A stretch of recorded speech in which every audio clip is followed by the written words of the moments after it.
Buns ಅಂತಂದರೆ ಯಾರಿಗೆ ಇಷ್ಟ ಇರಲ್ಲ ಹೇಳಿ. ನನಗಂತೂ ತುಂಬಾ ಇಷ್ಟ. ಬಾಳೆಹಣ್ಣಿದೆ ಅಂತಂದರೆ ಬನ್ಸ್ ಮಾಡೇ ಮಾಡ್ತೀನಿ.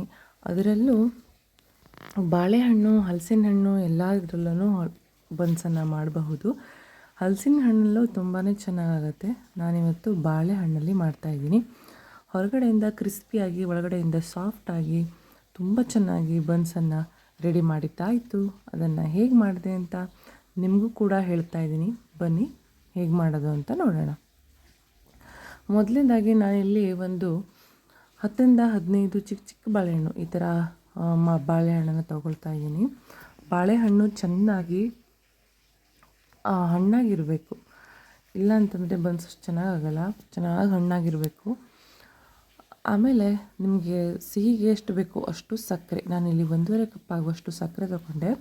ಆಮೇಲೆ ರುಚಿಗೆ ತಕ್ಕಷ್ಟು ಉಪ್ಪು, ಒಂದು 2ರಿಂದ 3 ಸೌಟ್ ಆಗುವಷ್ಟು ಸ್ವಲ್ಪ ಹುಳಿ ಮೊಸರು, ಸಿಹಿ ಮೊಸರು ಬೇಡ, ಸ್ವಲ್ಪ ಹುಳಿ ಮೊಸರು ಇರಲಿ. ಇವಿಷ್ಟನ್ನು ಹಾಕಿ ಚೆನ್ನಾಗಿ ರುಬ್ಕೊಂಡು ಬಂದಿದ್ದಾಯಿತು.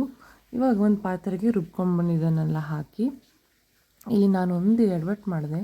ಎಡವಟ್ಟು ಅಂತಂದರೆ ಮತ್ತೇನಿಲ್ಲ, ಇದಕ್ಕೇ ಈ ಟೈಮಲ್ಲಿ ಜೀರಿಗೆ ಮತ್ತು ಓಮ ಮತ್ತು ಸೋಡಾ ಇವಿಷ್ಟನ್ನು ಹಾಕಬೇಕಿತ್ತು. ನನಗೆ ಮರೆತೋಗಿ ನಾನು ಡೈರೆಕ್ಟಾಗಿ ಇಲ್ಲಿ ಗೋಧಿ ಹಿಟ್ಟನ್ನು ಹಾಕಿ ಕಲಿಸ್ತಾ ಇದ್ದೀನಿ.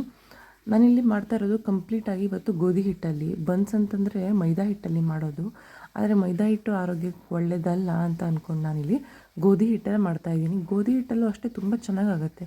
ಸ್ವಲ್ಪನೂ ಗೊತ್ತಾಗಲ್ಲ ಇದು ಮೈದಾ ಹಿಟ್ಟು ಗೋಧಿ ಹಿಟ್ಟು ಅಂತ ಅಂದ್ಕೊಂಡು. ಇವಾಗ ಈ ಟೈಮಲ್ಲಿ ನಾನಿಲ್ಲಿ ಜೀರಿಗೆ ಮತ್ತು ಓಂ ಕಾಳನ್ನು ಹಾಕ್ತಾಯಿದ್ದೀನಿ. ಇದನ್ನು ಮೊದಲೇ ಹಾಕ್ಕೊಳ್ಳಿ ಆಯಿತಾ. ಇವಾಗ ಅರ್ಧ ಹಿಟ್ಟು ಕಲಸಿ ಆದಮೇಲೆ ಹಾಕ್ಕೊಂಡ್ರೆ ಮತ್ತೆಲ್ಲ ಮಿಕ್ಸ್ ಮಾಡೋದು ಸ್ವಲ್ಪ ಕಷ್ಟ ಆಗುತ್ತೆ. ಅದಕ್ಕೇ ಎಲ್ಲನೂ ರುಬ್ಕೊಂಡು ಬಂದಿದ್ದಾಕ್ಷಣ ಇವನ್ನೆಲ್ಲ ಹಾಕಿ ಹಿಟ್ಟು ಹಾಕಿ ಚೆನ್ನಾಗಿ ಕಲಿಸ್ಕೊಂಡ್ರೆ ಆಯಿತು. ನಾನಿಲ್ಲಿ ಒಂದು ಅರ್ಧ ಸ್ಪೂನ್ ಆಗುವಷ್ಟು ಅಡುಗೆ ಸೋಡಾ ಮತ್ತು ಒಂದು ಅರ್ಧ ಸ್ಪೂನು ಓಂ ಕಾಳು, ಅರ್ಧ ಸ್ಪೂನು ಜೀರಿಗೆ ಇವಿಷ್ಟನ್ನು ಹಾಕ್ಕೊಂಡಿದ್ದೀನಿ. ಸ್ವಲ್ಪ ಹಿಟ್ಟು ಗಟ್ಟಿ ಅಂತ ಅನ್ನಿಸ್ತು. ಇವಾಗ ಅದಕ್ಕಾಗಿ ಮತ್ತು ಒಂದು 2 ಸೌಟ್ ಆಗುವಷ್ಟು ಮೊಸರನ್ನು ಹಾಕ್ಕೊಂಡಿದ್ದೀನಿ. ಇವಿಷ್ಟನ್ನು ಹಾಕಿ ಚೆನ್ನಾಗಿ ಹಿಟ್ಟನ್ನು ಕಲಿಸ್ಕೋಬೇಕು. ಹಿಟ್ಟು ಎಷ್ಟು ನೀವು ಹುಳಿ ಬರೋಕ್ಕೆ ಅಂತ ಬಿಡ್ತೀರೋ ಅಷ್ಟು ನೆಂದಷ್ಟು ಬನ್ಸು ಚೆನ್ನಾಗಿ ಬರುತ್ತೆ. ತೀರಾ ಗಡ್ಬಡಿಯಲ್ಲಿ ಅಂದರೆ ಇವಾಗ ಒಂದು 4 ತಾಸು 5 ತಾಸು ಹಿಂಗೆ ಇಷ್ಟು ಬೇಗ ಬೇಗ ಮಾಡಿಕೊಂಡ್ರೆ ಅಷ್ಟು ಚೆನ್ನಾಗಿ ಉಬ್ಬಿ ಬರೋಲ್ಲ, ಸ್ವಲ್ಪ ನಾರು ಥರ ಆಗುತ್ತೆ. ಕರೆಕ್ಟಾಗಿ ಅದಕ್ಕೆ ಒಂದು ದಿವಸ ಬಿಟ್ಟರೂ ಸರಿ, ಟೈಮ್ ಇದ್ದರೆ ಇವತ್ತು ನೀವು ಹಿಟ್ಟನ್ನು ಕಲಸಿಟ್ಟು ನಾಳೆ ಮಾಡಿದ್ರೂ ಸರಿ, ಇಲ್ಲ ಟೈಮೇ ಇಲ್ಲ ಅಂತಂದರೆ ಇವತ್ತು ಸಂಜೆ ಸುಮಾರು ಇವಾಗ ಒಂದು 5-6 ಗಂಟೆ ಅಷ್ಟೊತ್ತಿಗೆ ಹಿಟ್ಟನ್ನು ಕಲಸಿಟ್ಟು ಬೆಳಗ್ಗೆ ತಿಂಡಿಗೆ ಮಾಡಿದ್ರೂ ಸರಿ. ಒಟ್ಟಿನಲ್ಲಿ ಸ್ವಲ್ಪ ಹುಳಿ ಆಗೋಕ್ಕೆ ಬಿಡಬೇಕು ಬನ್ಸನ್ನು, ಹಿಟ್ಟನ್ನು. ಆವಾಗ ಚೆನ್ನಾಗಾಗತ್ತೆ. ಅರ್ಜೆಂಟಲ್ಲಿ ಮಾಡಿದ್ರೆ ಬನ್ಸು ಚೆನ್ನಾಗಾಗಲ್ಲ. ಇವಾಗ ಒಂದು ಸ್ವಲ್ಪ 1 ಸ್ಪೂನ್ ಆಗುವಷ್ಟು ತುಪ್ಪನ ಹಾಕಿ ಚೆನ್ನಾಗಿ ಕಲಿಸ್ಕೋಬೇಕು.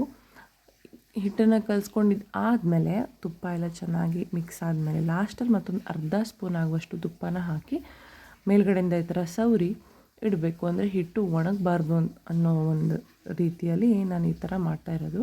ಟೋಟಲಾಗಿ 1.5 ಚಮಚ ತುಪ್ಪ ಇದ್ದರೆ ಸಾಕು. ತುಪ್ಪ ಇಲ್ಲ ಅಂತಂದರೆ ಬೆಣ್ಣೆ ಕೂಡ ಹಾಕ್ಬೋದು. ಬೆಣ್ಣೆ ಹಾಕಿದ್ರೂ ಕೂಡ ಚೆನ್ನಾಗೇ ಬರುತ್ತೆ.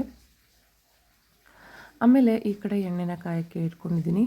ಇವಾಗ ನಾನು ಒಂದು ದಿವಸ ಬಿಟ್ಟಿದ್ದೆ, ಅಂದರೆ ಸಂಜೆ ಒಂದು 4-5 ಗಂಟೆ ಈ ಥರ ಹಿಂಗೆ ಮಾಡಿ ಮಾರನೇ ದಿನ ಮತ್ತೆ 4-5 ಗಂಟೆ ಸಂಜೆ ಟೈಮಲ್ಲಿ ಸಂಜೆ ಊಟಕ್ಕೆ ಈ ಥರ ಮಾಡ್ತಾಯಿರೋದು.